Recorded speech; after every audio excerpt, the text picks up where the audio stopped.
sur le plus vieux terrain de concours hippique de France. Le plus vieux terrain de concours hippique, il a failli commencer à Lyon. Et puis la ville de Lyon a laissé la place à Vichy. Et c'est donc Vichy qui a promu le premier concours international en France. Et sur ce terrain, les plus grands cavaliers français sont passés. Je n'en citerai qu'un, c'est Pierre Jonquière d'Oriola, qui est venu peut-être 25 fois ici, y compris quand il était à la retraite, il venait toujours à Vichy.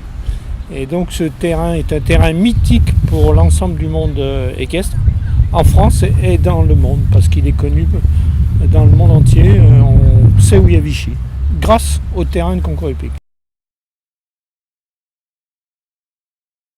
On a un projet de rénovation de ce terrain pour le rendre, je dirais, vous vous rendez bien compte quand il pleut, on a des problèmes un petit peu correspondants. C'est toujours très difficile d'avoir un terrain qui garde sa qualité, surtout en étant un terrain en herbe, et qui puisse permettre de faire de nombreuses manifestations.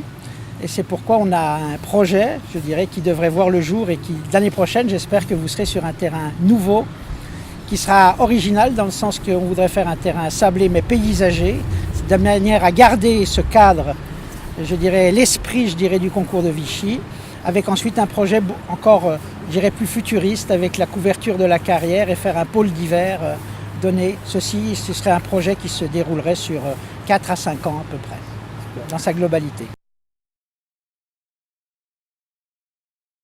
La qualité est au rendez-vous parce que le site de Vichy, ce qu'il a d'extraordinaire, c'est qu'il y a 250 box en dur en permanence, ce qui en fait un site tout à fait exceptionnel, en plus plein centre-ville, avec des tribunes Eiffel qui sont magnifiques, il y a un parfum, je dirais, à Vichy qu'on retrouve nulle part ailleurs. Et c'est ce que disait Marc tout à l'heure en disant que les plus grands cavaliers du monde aiment venir à Vichy.